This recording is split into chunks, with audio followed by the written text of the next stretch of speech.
Focus back to domestic headlines. The Atul Subhash suicide case that has sparked major debate in the country, forcing administration to take an action now.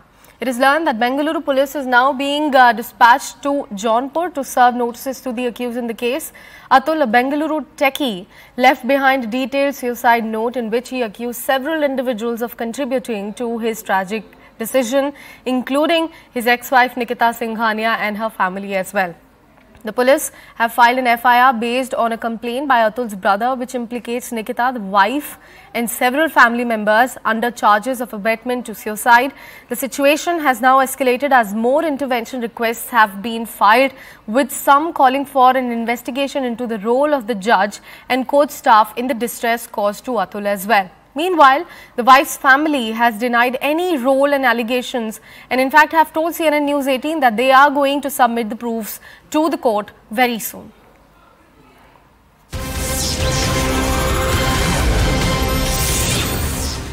And in fact, with that, CNN News 18 has also spoken to the family of victim Atul Subhash. Listen in as they demand justice for Atul.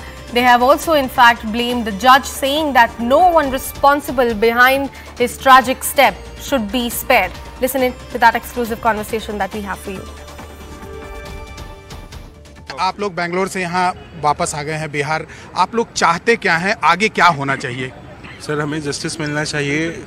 अगर हम सही हैं तो हम मेरे भाई के suicidal note में भी उसने भी यही लिखा है कि अगर हम सही हैं, अगर मुझे जस्टिस मिलता है तो हमारी अस्थियों को गंगा में बहाया जाए, और अगर यही करप्शन और यही चीज़ों पे अगर उसे जस्टिस नहीं मिलती है तो उसके अस्थियों को वहीं कोर्ट के बाहर ही गटर में बहा दिया जाए। इस तरह से लगातार उनको प्रेशराइज किया जा रहा था, उनको टॉर्चर किया जा रहा था, क्या इसकी जानकारी परिवार के लोगों को था?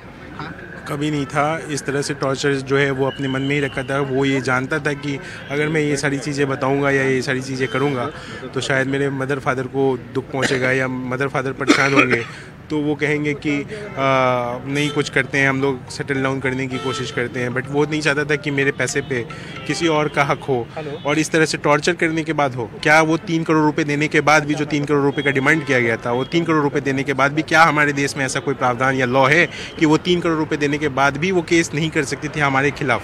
बिल्कुल कर सकती हैं। उनके पास उसके बाद भी लीगल राइट्स हैं, उनके पास उसके बाद भी लीगल राइट्स है। तो हम अपने ही पैसे देके उनको ये मजबूत करने की कोशिश कर रहे हैं कि हमारे पैसे को यूटिलाइज करो और हमारे ऊपर ही केस डालो।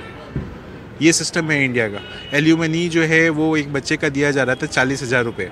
आप ये समझ सकते हो कि वो अभी 4 साल का बच्चा है। 4 साल के बच्चे के लिए 40,000 रुपये पर मंथ का एल्यूमनी किस महीने में जायज़ है? आपके पास कोई क्राइटेरिया होना चाहिए, आपके पास कोई बेसिस होना चाहिए कि एल्यूमनी कैसे डिसाइड करते हैं। सिर्फ ये नहीं होना चाहिए कि आपका इनकम ज़्यादा है तो आप जो है वो उस इनकम को देखते हुए आप ये डिसाइड कर दोगे कि बच्चे को इतना एल्यूमनी मिलना चाहिए। आप बेंगलोर से अस्थि लेकर यहाँ पर पहुँचे हैं, आप लोग चाहते क्या हैं? हम इंसाफ चाहते हैं, देश को इंसाफ मिले और बाकी बच्चों को भी इंसाफ मिले ताकि आगे ऐसी घटनाएं कम हो, ना हो। जो ये घटना घटी है, इसको लेकर क्या कोई उन्होंने पहले परिवार में चर्चा की थी, शिकायत की थी? चर्चा नहीं, कोई शिकायत नहीं, सब वो केस चल रहा था, केस लड़ रहे थे। शादी कब हुई थी और कैसे शादी हुई थी? 2019 में हुई थी। 2019 में शादी हुई थी, अरेंज मैरिज हुई थी। और ये झगड़ा कब से शुरू हो गया? 2021 से। और उसके बाद फिर डिवोर्स के लिए केस फाइल हुआ? जी हाँ। एक बच्चा भी है उनका। वो बच्चा किनके साथ है अभी? माँ के साथ।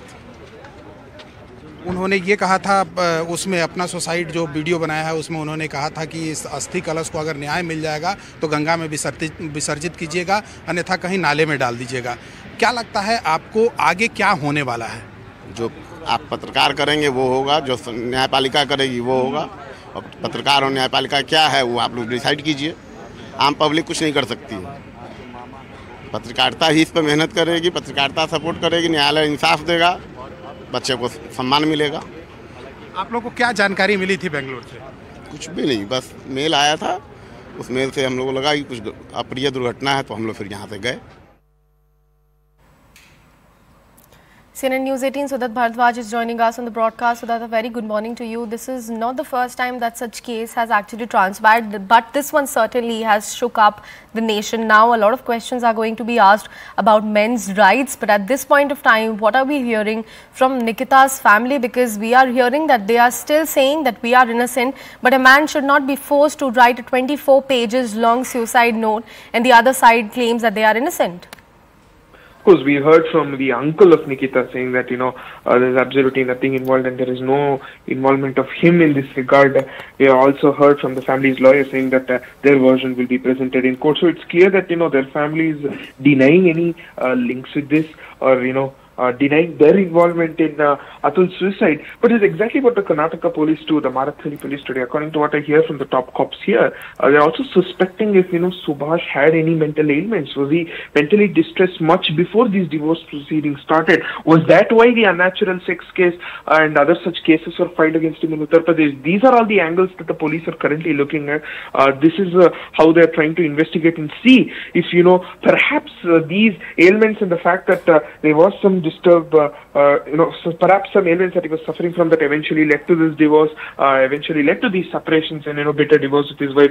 These are all the angles that the police are checking. And they're also, suspecting that this could be the case because, the suicide note is extremely disturbingly detailed. The fact that, it mentions everything in explicit detail, right from, how he would chant Om Namah Shiva several times, take a bath, freeze his accounts, set his bank accounts in order, and all such stuff. So the fact that he has mentioned all this in such extreme detail, the police are suspecting if he was mentally unstable much before, and it was perhaps further aggravated by his wife's harassment. So these are all the angles that the police are currently checking. In fact, they are carrying out preliminary probe here as well, trying to retrieve any kind of data from his devices and checking if there are any links here. But so far, yes, they have reached Jaunpur. What I hear is that they are also in touch with the police there. So yes, the probe is going to be underway. Perhaps a lookout notice could be sent to the family of the accused, and who could then have to appear accordingly for questioning.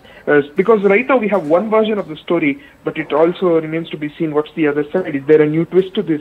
What do Nikita Singhania's family side have to clearly say in this regard after questioning? That is something that the police have to check. Absolutely. So that would request you to please stay on with us. We've got another breaking news now coming in over the same development. News 18's team actually tried reaching out to the victim Atul Subhash's wife Nikita Singhania's family, but however we couldn't find anyone at the premises. This has now sparked several reports of the wife's family being on the run. Take a look at this ground report that we have collected for you.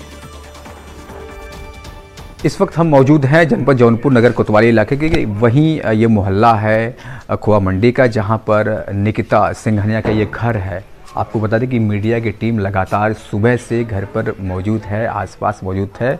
अभी कुछ देर पहले ही जो है निकिता की मां निशा सिंघानिया और अनुराग सिंघानिया भाई जो है यहां से बाइक के माध्यम से जो है बैठकर फरार हो गए हैं, ऐसा मीडिया के कैमरे में कैद हुआ है। भागते समय जब मीडिया ने बात करने का प्रयास किया तो उन्होंने कोई भी जवाब या बात करना जरूरी नहीं समझा। बताया जा रहा है कि जिस तरीके से घर में जो ताला को लॉक किया गया है, देख सकते हैं कैमरे पर, जो कि मेन गेट का जो है वो ताला जो है बाकायदा बंद कर दिया गया है। बताया ये भी जा रहा है कि गिरफ्तारी की डर की वजह से जो है निकिता सिंघानिया की मां और भाई जो है यहां से भाग गए हैं। बताया कि इसी रोड पर जैसे घर है, इस घर से जो निकले हैं यहां पर बाइक से बैठे हैं और इसी सड़क पर जो है निकलकर बाइक के माध्यम से पहले मां भागी है, उसके बाद उसका भाई यहां से फरार हो गया है। कुल मिलाकर अगर देखा जाए तो जिस तरीके से अतुल सुभाष मोदी की सुसाइड केस मामले में एक नया मोड़ आया है, वो भी आधी रात के समय जिस तरीके से ये मोड़ नया आया है कि गिरफ्तारी की डर से जो है निकिता का परिवार फरार हो गया है। And CNN News 18 also spoke to Atul's wife's uncle Sushil Kumar Singhania about allegations made by Atul Subhash's family. They are claiming that they are innocent. Listen in to what uncle of Atul's ex-wife has to say. मेरे को media के through पता चला कि FIR में मेरा नाम दर्ज है, जबकि मैं वहाँ नहीं था, न इस मामले में मेरा कोई वो है। और हम लोगों को इस केस के बारे में मीडिया से ही पता चला न कोई वहाँ हमारे परिवार का मेंबर था, न कोई इस बीच कोई 3 साल से मुकदमा चल रहा है कोर्ट में, इस बीच कोई हमारी उन लोगों से भेंट हुई या बातचीत हुई, समझे आप। तो कोर्ट में केस चल रहा है, अभी अचानक कैसे क्या हो गया, तो इसके हम लोग कोई दोषी नहीं है, हमारा परिवार कोई दोषी नहीं है, इसके लिए कोर्ट में ये केस चल रहा है।